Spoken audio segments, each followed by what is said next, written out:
নিত্যলীলা প্রবিষ্ট ওম বিষ্ণুপাদ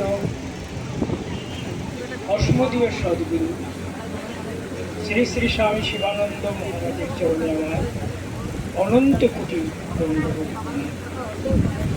ভাই বোন, দাদা দিদি, সকল ভক্তবৃন্দের চরণেও আমার সশ্রদ্ধ দণ্ডবোধ প্রণাম। আজ আমি ভাগবত মহাপুরাণে পঞ্চম স্কন্ধে অষ্টম অধ্যায়ে বঙ্গানুবাদ পাঠ করবার চেষ্টা করব।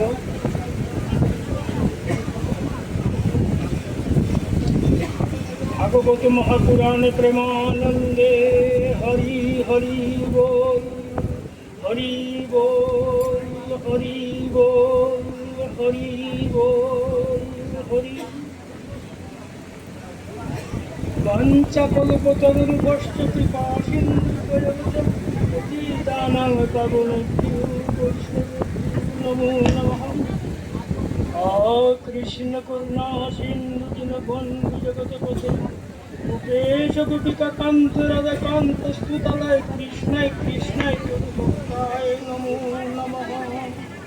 নারায়ণং নরং চৈব নরোত্তমং দেবীং সরস্বতী নিশ্চৈব প্রচোদয়াৎ। এই অধ্যায়ে মহারাজ ভরতের বিষ্ণু আরাধনার কাজে একটা মৃগ শিশু তার অন্তরায় হয়ে দাঁড়িয়েছিল।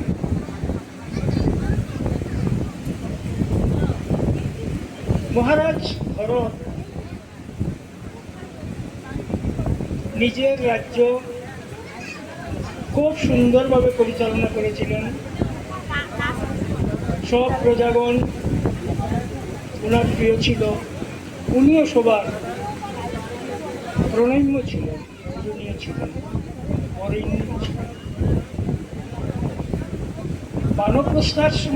বানপ্রস্থানের সময় এসে গেল। উনি ওনার রাজপাট সব কিছু দায়িত্ব অর্পণ করে উনি জঙ্গলে একটি কুটির বানিয়ে ভোজন করতে শুরু করলেন।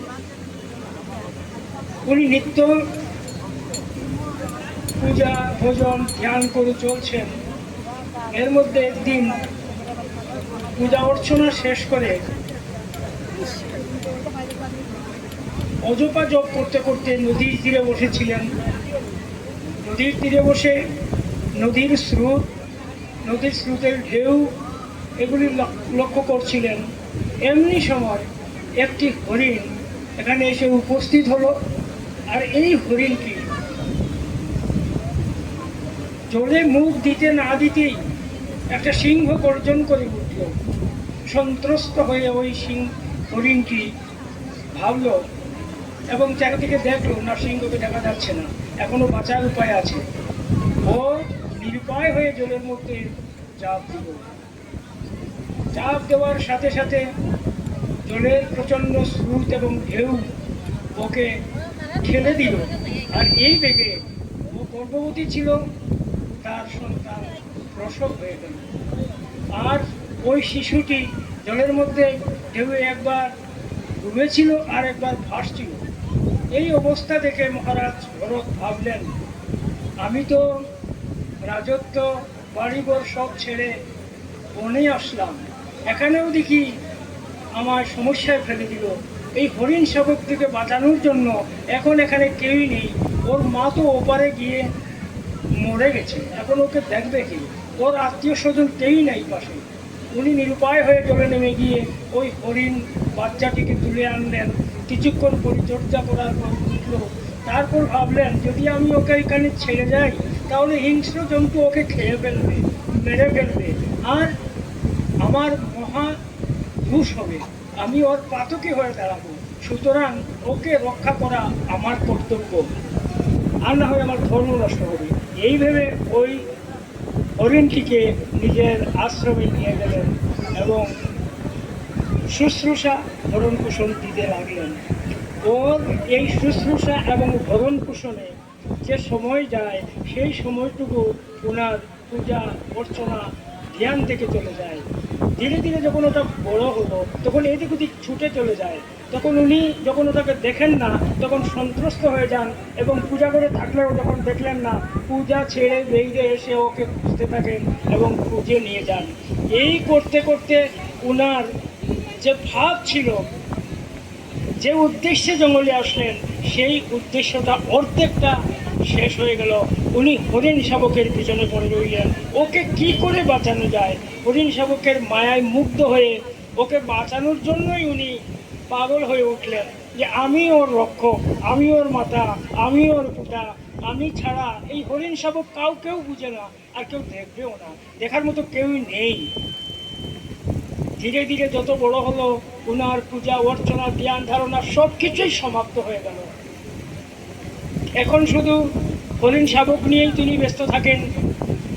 ব্যস্ত থাকতে থাকতে একদিন উনি ভাবলেন আমার তো হয়তো শেষ সময় চলে আসছে, এখন ওটাকে দেখবে কে?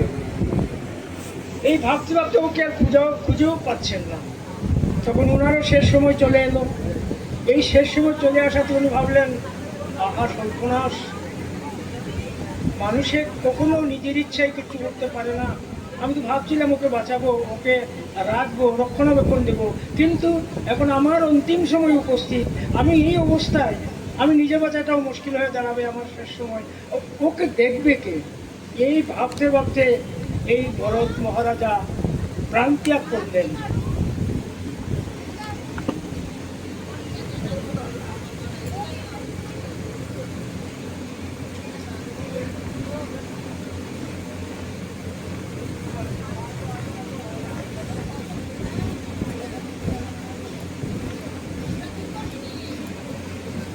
শ্লোকটা আমি বুঝতে পারছি না, যাই হোক।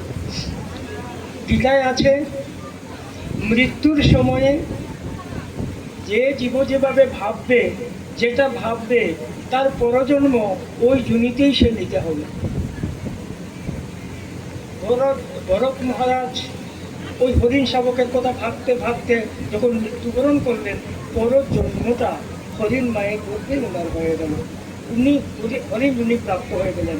কিন্তু দীর্ঘদিনের সাধ্য সাধনার জন্য যদিও উনি হরিণ জমিতে জন্ম নিলেন, তবুও উনার পূর্ব সাধ্য সাধনায় সব কিছু উনার মনে আছে যে উনি একজন সাধক ছিলেন, সাধু ছিলেন, কিন্তু হরিণের মায়ায় পতিত হয়ে হরিণ জমিতে যেতে হলো। তখন উনি আবার প্রভুকে ডাকলেন, হে প্রভু, তুমি আমাকে কি বিড়ম্বনায় ফেলে দিলে? আমি তো বাড়িঘর ছেড়ে এলাম, এখানে আসার পর আমি সেই মায়াতে পড়ে গেলাম, আর সেই মায়াতে পড়ে আমার কোথায় সাধু জন্ম, আমি এসে গেলাম পশু জুড়িতে। যাই হোক প্রভু, এবার তুমি উদ্ধার করো। তারপর ওনাকে বুদ্ধি দিলেন, গুরু এবার তোমার পূর্ব আশ্রমে চলে যাও। পূর্ব আশ্রমে গিয়ে তুমি মনে মনে তুমি ঠাকুরের নাম স্মরণ করো। তখন উনি নিজের পূর্বাশ্রমে চলে গেলেন। এখন ঠাকুরের নাম স্মরণ করতে করতে হরিণ দেহ তিনি ত্যাগ করলেন। আবার তিনি পরজন্মে এক মহান সাধুর করে বড় হয়ে জন্ম নিলেন। আমরা যাই ভাবি না কেন, আমাদের ভাবনা, আমাদের কার্য আমাদের কাছে আটকে থাকবে না। পরমেশ্বর দয়াল যখন যাহার দ্বারা যাহা করাবেন তাই আমরা করতে বাধ্য হব। কারণ এটা মহামায়া।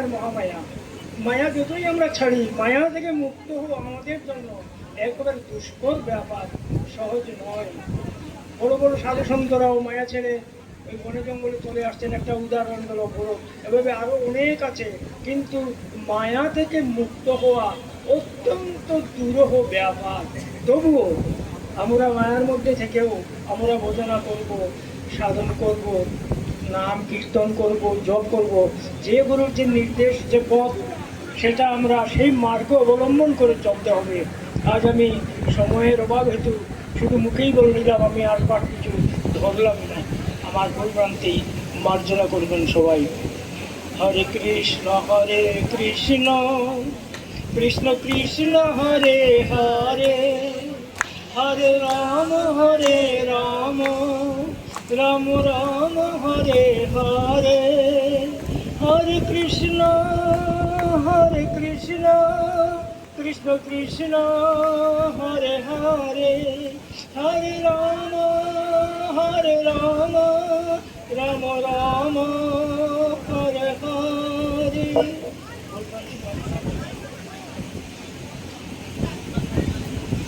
অসংখ্য অসংখ্য ধন্যবাদ